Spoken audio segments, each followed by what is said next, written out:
Maître Paul Yomba avait-il tort de dire que Dadis était à Marokana?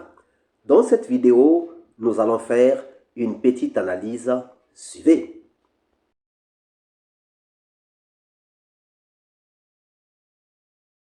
Bonjour, bonsoir, cela dépend de l'heure à laquelle vous regardez cette vidéo. Bienvenue si vous nous découvrez pour une première fois. Bonne année, bonne année, bonne année à tous les soleils d'Afrique et bonne année 2024 à tous ceux qui sont en train de nous découvrir pour une première fois. Maître Paul Yomba, avocat de Toumba, avait dit à la barre que Dadis Camara était à Marokana le 28 septembre 2009. Avait-il raison? Avait-il tort? Nous allons vous faire passer trois extraits et nous reviendrons faire une petite analyse, le temps de vous laisser à tout un chacun de pouvoir tirer sa propre conclusion avant que nous ne puissions revenir dans une autre vidéo pour tirer les conséquences. Suivez. Qu'au lieu de tuer tous les jours, mieux vaut tuer un seul jour et beaucoup de personnes à la fois, pour ne pas qu'on dise que vous êtes un habitué des faits. C'est ce que vous avez fait le 28 septembre?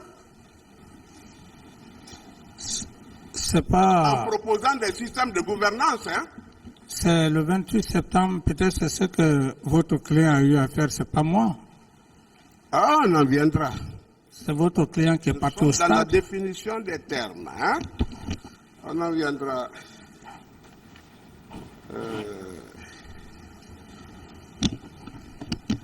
Puisque vous m'envoyez sur le 28 septembre, on va aller directement là-bas. Je vais laisser ça. Alors, 28 septembre. Maître Yomba ne se disperse pas. 28 septembre, où étiez-vous, monsieur Dadis? J'étais au camp Alpha Yaya, à mon bureau. Dites au peuple de Guinée et à ce tribunal où étiez-vous réellement? Mais j'ai dit que j'étais à Conakry, 6 camp Alpha Yaya, dans mon bureau, maître. Très bien.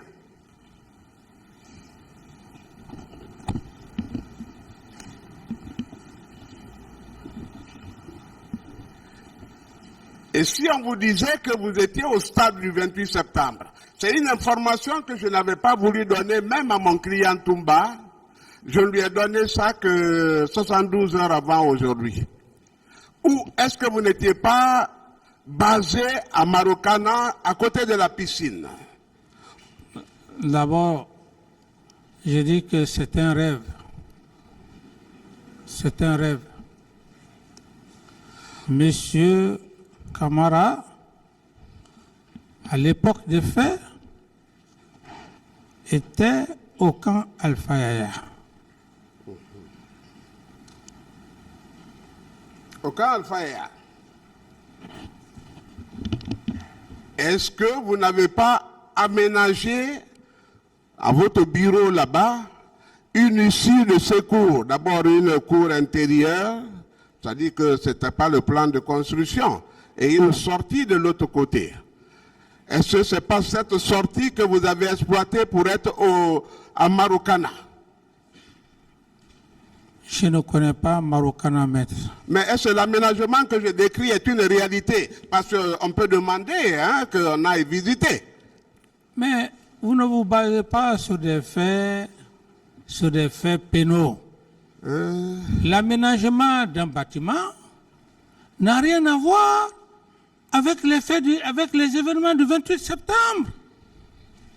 Vous habitez un local, vous avez toute la latitude de modifier ce que vous pouvez faire.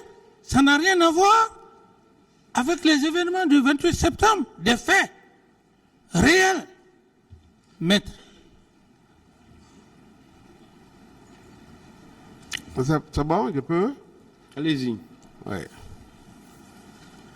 Quand Escobar vous a empêché de sortir sur autorisation de Toumba en prenant la clé, arrachant la clé du contact, vous êtes retourné à votre bureau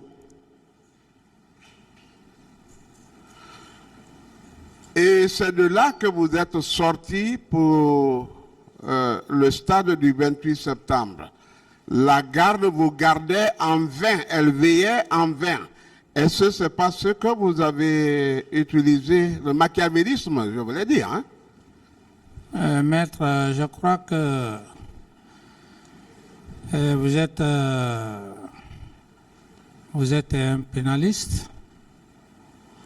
Et il y a certains propos, lorsque vous le dites devant un tribunal de ce genre et tout le monde entier est en train de voir, je pense qu'il faudrait qu'il y ait quand même une logique. Vous ne pouvez pas imaginer faire de l'utopie pour dire des allégations. Et il y a certains propos, lorsque vous le dites devant un tribunal de ce genre et tout le monde entier est en train de voir, je pense qu'il faudrait qu'il y ait quand même une logique. Vous ne pouvez pas imaginer faire de l'utopie pour dire des allégations devant le tribunal. Je suis désolé, maître. Je suis désolé. Est-ce que ça s'est passé ainsi? C'est ce qu'il veut savoir. J'étais au camp Alpha Yaya, Monsieur le Président, dans mon bureau, le jour des événements du 28 septembre. Je ne suis jamais sorti. Et d'ailleurs, si je sortais, Monsieur le Président, je ne pouvais pas sortir sans cortège. Donc, Monsieur le Président, par rapport à sa question, c'est la réponse. Qui vous a conduit au stade du 28 septembre?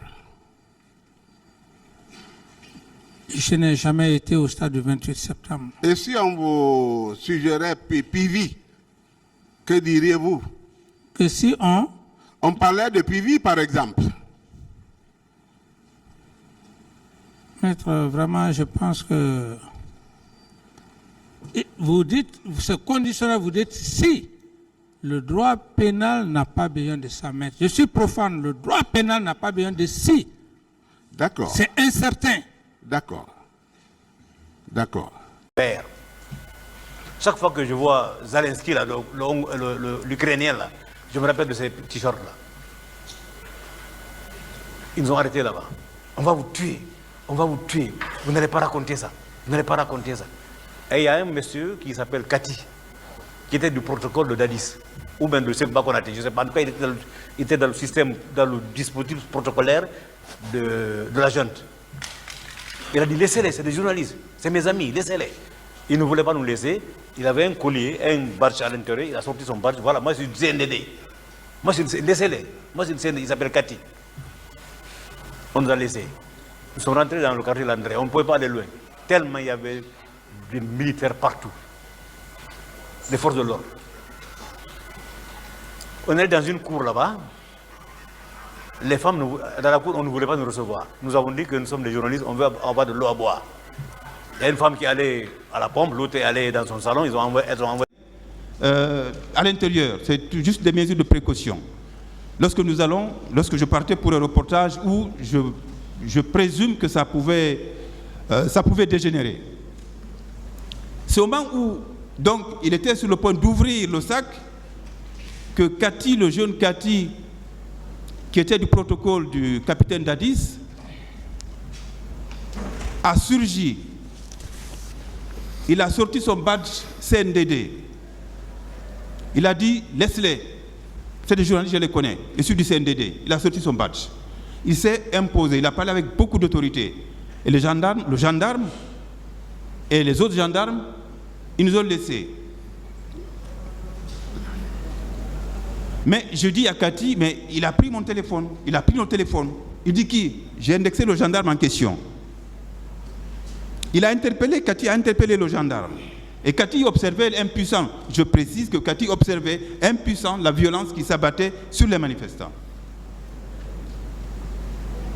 Et donc, il me dit qui a pris votre... Je dis c'est lui. J'ai indexé le gendarme. Il a interpellé le gendarme est revenu, je suis allé le rencontrer. Il a sorti de sa poche plusieurs plusieurs téléphones qu'il avait brigandés. Je présume des téléphones qu'il avait brigandés. J'ai reconnu mon téléphone, j'ai pris mon téléphone. Et j'ai dit à mon ami Mouktar, viens prendre ton téléphone. Il a préféré continuer. Sur l'Andrea. Moi j'ai récupéré le bien et suis allé le retrouver. Nous sommes allés nous retrouver au domicile de Maître Amara.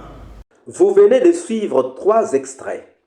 Un extrait de Maître Paul Yomba en train d'interroger Dadis Camara, un extrait du journaliste de RFI et un extrait du journaliste de BBC. Les 2 journalistes nous ont parlé de quelqu'un, Cathy. Cathy qui était dans le protocole de Dadis Camara. Et Maître Yomba est en train de dire à Dadis que Dadis Camara était au stade. Il était à Marokana. Nous sommes sur la piste de Cathy. Cathy, qui était du protocole de Dadis Camara, se retrouve au stade ce jour-là. Que faisait-il au stade? Pendant un meeting de l'opposition, alors que lui était membre du CNDD. C'est une première vidéo que nous faisons aujourd'hui, mais nous allons faire la suite pour vous démontrer à travers Cathy ou à partir de Cathy que Dadis Camara était au stade. Nous prenons rendez-vous demain. Demain, nous allons vous démontrer que Dadis Camara était réellement au stade.